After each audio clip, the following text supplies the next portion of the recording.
Yep. 1343 stopping the vehicle Central and 40th Place. 13L30 is behind the unit.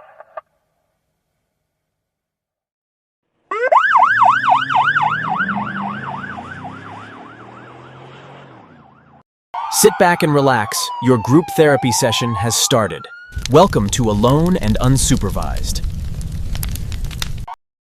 Hi guys, welcome to Session 5 of the Alone and Unsupervised Podcast. I'm Isaiah. I'm Frank. Session 5, the starting point is going to be the community as a whole, fire, police, EMS, and why it's important for us to work as one team. So, we're going to hit the ground running on that. Also, real quick, we are trying out new mics. So if the audio sounds better, sounds worse, we're aware of it. We're just trying out new equipment to see what we can do. But with that, I give you the floor, sir. Oh, look at that for me. Mm-hmm. All right, so teamwork when it comes to the different agencies. One thing I would say is I've never quite been in a place as we are right now where there is such good work, such cooperation. Mm-hmm. EMS, fire, they all do a great job. We really don't have to communicate all that much. Not really. I think TV likes to dramatize it and make it look like it's a way bigger thing than what it is, like the rivalries, or if you will. Now, granted, we're not New York, we're not in LA, so we don't know what that side of the house looks like. But for just being, small time like we are, it's realistically, how many times have we been on a call together and you look up and there's a couple medics that are looking at you like, well, Frank, what are you gonna do? Or how many of the medics know you by name? I'd say there's a couple. Yeah, that's always funny. Yeah. Yeah, and that's one thing. Typically with in past agencies, it's always been law enforcement shows up, EMS does their thing, but us not necessarily being, we rely a lot on volunteer agencies when it comes to fire. Mm-hmm. And you're just not going to necessarily have the people after certain time of night. And so, if we have a hot medical call or something like that, it's going to come down to you're going to have law enforcement and you're going to have EMS, and that's what you got, and you have to make it work. Yeah. And one thing I'll say about where we work is all the law enforcement is very good about stepping in, getting their hands dirty, and helping out when needed. In fact, because we rely on that so much, when I'm training people, I make it a point that we go by and they at least familiarize themselves somewhat with the ambulance so they know where stuff is. So that way, if you need it, okay, at least a general area to look. Yeah. Early on in my law enforcement career, when I was first getting trained up, the guy that was training me said something that has stuck with me, and I've passed it on to other officers, whether they're brand new or they've been around for a while, to kind of change the perspective on how they look at things. It's important to know everybody that's in the community, not only, the people that you serve, but also, the other agencies, whether it's other law enforcement, other, EMS, fire, what have you. Because for us, being law enforcement, if somebody plugs me on a traffic stop, it's going to be the ambulance that is going to come pick me up, take me to the hospital, and it was told to me that you need to make that connection personal. One, it makes the job easier. It makes having people you can reach out to easier. But also, if it comes into the fact that they need to save your life, they're already going to put 100% of their effort into it because it's their job. But now that they consider you a friend or a brother, there's another 100% on top of that 100%. Not only is it a cop dying on their journey, this is my really close friend. I'm going to do everything I can in my power to save his life. Oh yeah, and that's why building and fostering these relationships are the best thing that you can do. That way, when something does happen, if you don't have these relationships, what's going to end up happening is you're going to be asking for things at the wrong time. Mm-hmm. And that's not how you kind of want to start a relationship off, is asking for something. Yeah. But like you mentioned before, it's also very good to know and see you as like not just a badge number, mm-hmm. or, not just a cop, but, mm-hmm. A friend. Yeah. That's why, we have very good dispatchers. A lot of them take time to figure out who we are and anticipate what needs we have when we're going to calls.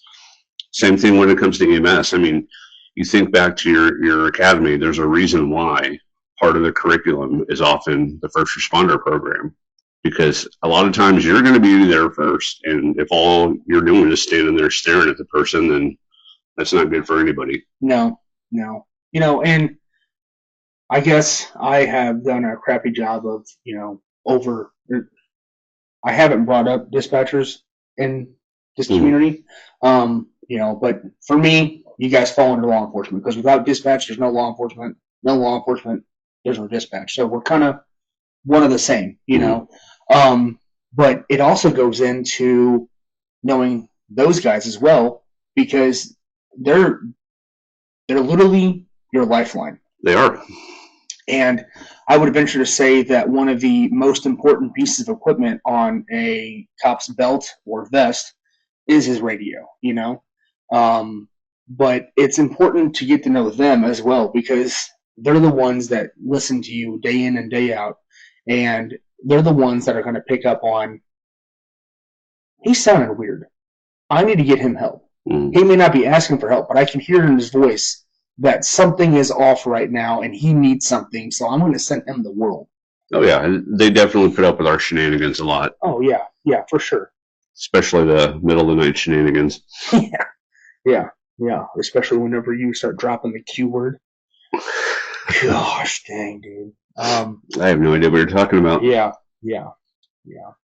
But no, and again, it all circles back. I mean, you have to have that cooperation. You have to have those relationships built before you need them. Mm-hmm. And you have, especially when you're in a rural area, you mm-hmm. definitely have to make sure that you have at least a general idea or a general understanding of what it is that these other agencies are doing, so that mm-hmm. way you can support them. It's not just about everybody supporting law enforcement. We have to be able to support everybody else to accomplish what they need to accomplish. That's why there's multiple colors in the first responder flag, because we're all a family. Yep. In my first agency, it's being a first responder. You miss holidays, you miss birthdays. It's just part of the job, But I've been invited to the firehouse for Thanksgiving. Mm-hmm. Which is super cool. They went out of their way. They didn't have to invite me. They didn't have to invite my partner, but they did, and we sat down and we broke bread, and it was nice. It was really nice. It was awesome for them to extend that olive branch, so no, you definitely. guys know who you are. So, thanks. No, I love when people come from other agencies and, we get sent to our first medical call. And you can always kind of tell what people did at prior agencies, but when you show up and suddenly they start pulling out a notebook and a pen, and you're like, what you doing? Get your gloves on. We're going to get dirty. Yeah. I can definitely say before coming up, where we are now, it was a smaller agency, smaller jurisdiction, so it didn't take long for fire to get there, mm-hmm. And being up here, where we are now, you may be doing CPR for 15 minutes before the first ambulance or engine gets there, and that's not something I'm used to. I mean, I'm used to it now, but at first I was like, Man, where are these guys at? Good Lord, hurry up! You drive any slower? No, I'm just kidding. But seriously, drive faster. Wow. Oh man, but I don't know. It's also more people to check in on you. It's a way to build your support system, because it's my belief that in a career field of this magnitude, having a good support system and a good foundation is really what's going to make or break you. Definitely. Now, like I said, I think we are very blessed when it comes to our scenario, simply because we do get the opportunity to work hand in hand every day. Mm-hmm. I mean, I can't remember the last shift where we've really worked where we haven't interacted with EMS or fire or, somebody. Yeah. And obviously it's not a good day for everybody involved, but yeah, it allows us to come together and all work for the same common good. Yeah. And it's also good for the patient if we're on the same agenda, because it's a well-oiled machine. Things are going, you're doing this, like, you know your job, I know my job, they know their job, and together we can come together as a team, and we can, potentially take a bad situation where somebody potentially is going to lose their life, but because we know our task in and out, now we can actually save that life. It's going back to the training I received as a Navy corpsman. There was one course I had to go to, which is combat trauma management, and one of our instructors there taught us something, and it stuck with me forever. There's 3 different types of patients, right? There's one that no matter what you do or what you don't do, they're just going to pass. Yeah.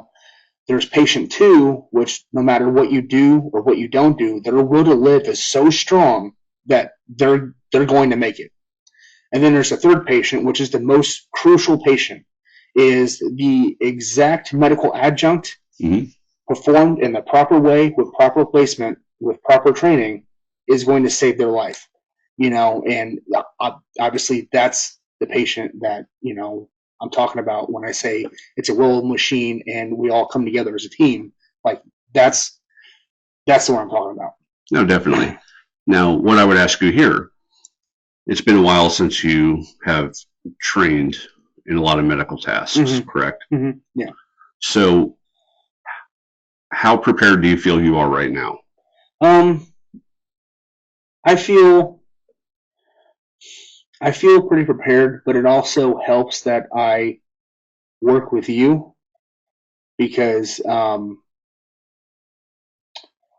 talking over scenarios or preparing, talking about different things with you has got my brain thinking in different ways that maybe it hasn't thought in a long time, or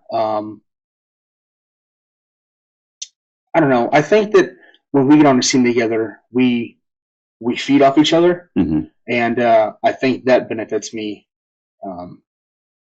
pretty well. I don't know if I answered your question correctly or... No, you did, but okay. That was kind of a loaded question, and the design behind it is, when it comes to medical skills, you did it pretty much daily for about 5 years. And they're a perishable skill. Very much so, and that's why I would definitely challenge, if you're a cop, obviously, you're not going to become a paramedic overnight, you're not going to become a firefighter overnight, but take time to train, because that training is going to potentially help one day. Yeah. It's funny you mentioned your 3 things there. I had a battalion surgeon years ago. He said there's 3 rules to medicine. He said if it's bleeding, push on it. If it's broken, pull on it, and pick up the baby when you drop it. But just knowing the basics is something that's going to help you and help those in your community, like, tenfold. Yeah. But take that opportunity. Learn, have those conversations, because the more prepared you are, the more professional you're going to look, the more effective you're going to be. But yeah, I mean, take time to seek out that training, because that training it's not just something that's going to be beneficial towards work. I mean, will it? Yes, but it could be your off day and you're driving on the freeway and there's a car accident in front of you, you know? I mean, think about so many natural disasters, so many man-made disasters that have happened over the years. Or your neighbor's child's choking. Yeah. You know? Well, and if you think about it, I think the Boston Marathon bombing, I think there were three casualties. And the only reason that there were so few, I mean, not to diminish those 3 lives, but the only reason that there weren't more is because there were so many veterans and so many first responders there who had basic medical training. They were putting on tourniquets, they were stopping bleeding. Yeah. You know, they were doing what they had to do to save lives. And you can't just rely on training from 2-3 years ago I mean, will it potentially kick in? Yes. But you have to keep getting those skills, staying refreshed on those skills, because that's what's going to make a difference. Yeah. You know, well, and thankfully we work for an agency where training is paramount, you know? And like for me, before I go on duty, I don't care if it takes me 30. I try to get, well, no, I don't try. I do get 5 perfect weapon draws coming out. You know what I mean? And again, I don't care if it takes me 30. I get that 5, you know? But also, is firearms training important for law enforcement officers? Actually, you know, yes, it's very important for us. But also, you could take that time to take the tourniquet and familiarize yourself with the tourniquet itself and the windlass rod and whatever type of tourniquet that you're using, whether it's a cat or like me, my favorite is a soft T-Gen 2. Like that's, to me, that is the paramount tourniquet. That's my favorite. Yeah, you know, I love the cat.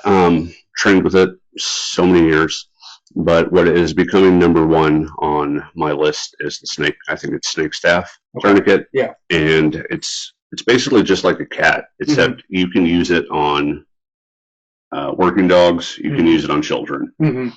So it definitely has. It's knocking the cat off the number 1 in my list, but again, you know, again, knowing you have your equipment, knowing what you have, you know, and how to properly use it. Like if you have an IFAK in your car, which if you don't, you definitely should, or a blowout kit on your, a blowout kit on your duty belt or whatever. Whether you're a SWAT guy or just normal patrol guy, or if you're on, you know, like a hit team or, you know, any type of role you have.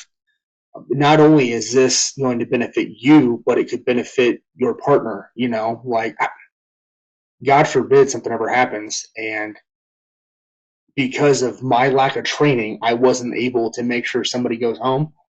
I don't know if I could look at myself in the mirror, you know? And I mean, again, not just have it and know how to use it, but know where it's at.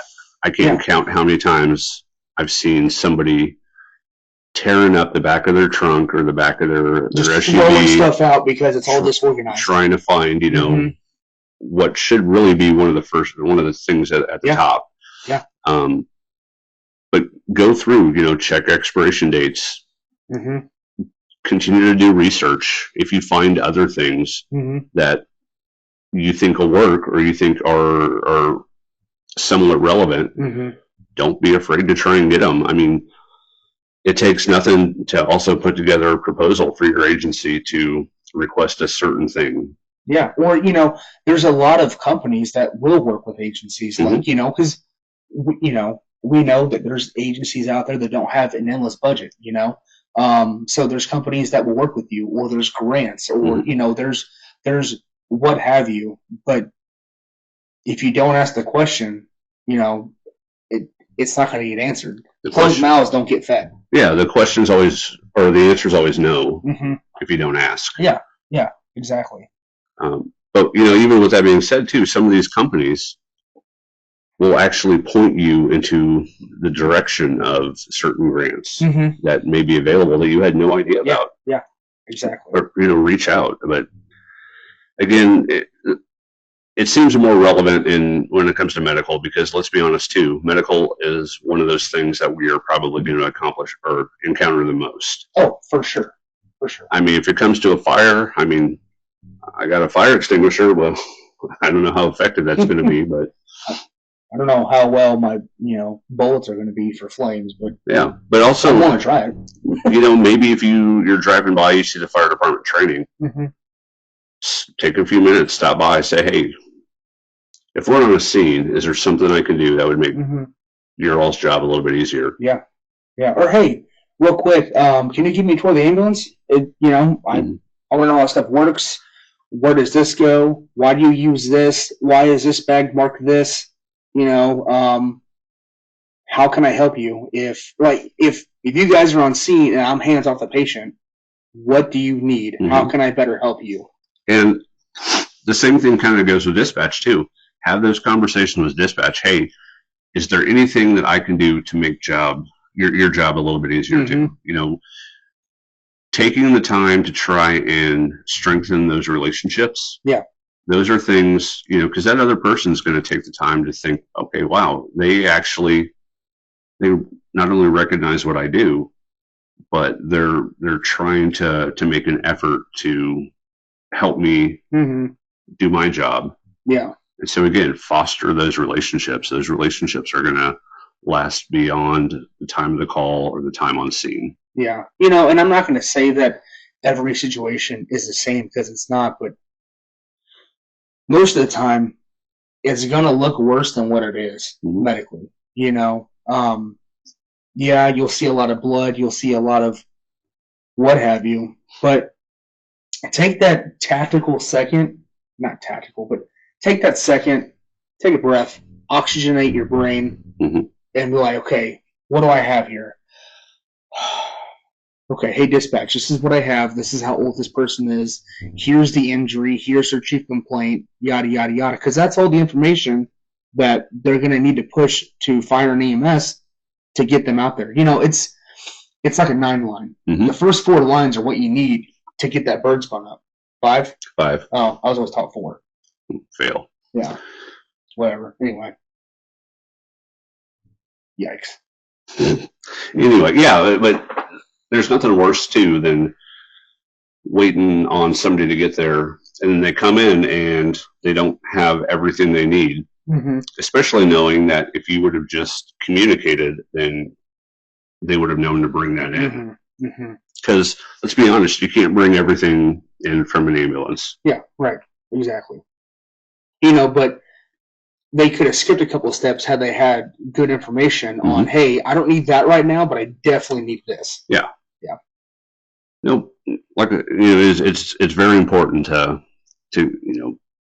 not only establish, but like I said, build, sustain those relationships, because those are going to make your life so much easier. Yeah. That's pretty good. I thought so. Yeah. Okay. Where are we at right now?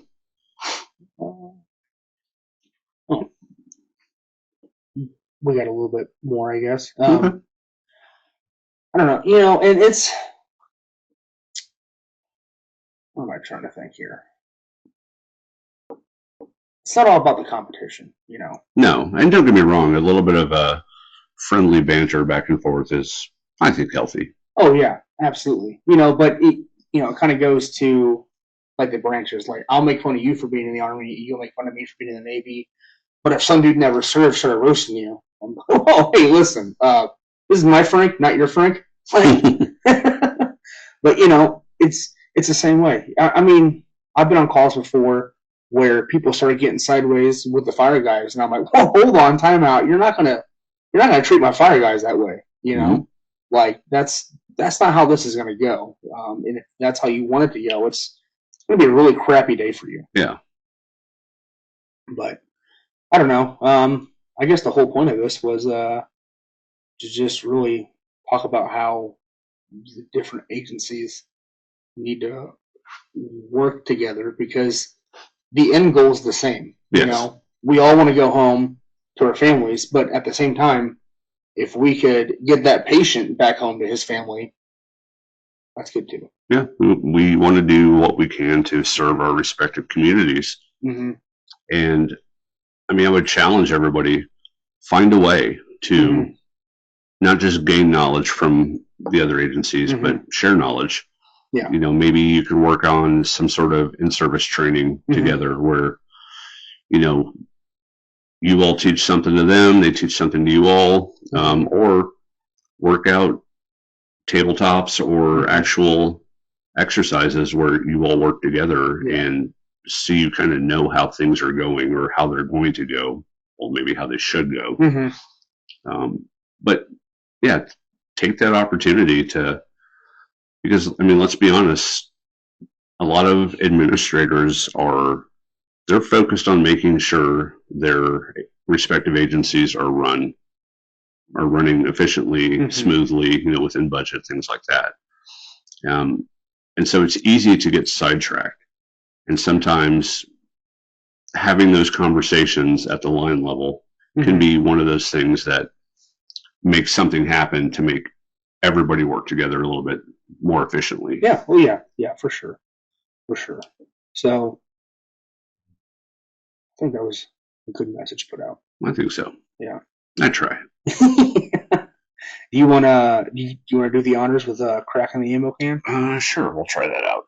While he's grabbing this, thinking about getting, you know, eventually making some shirts and some hoodies. And one of the shirts or hoodies I'm thinking about making is called Ammo Can Crew. I don't know if that's something anybody wants to talk about. Comments, leave them. We'll talk about it. Anyway, Frank, what do you got? You want me to read this one? All right. Who's it from? There's nobody on there.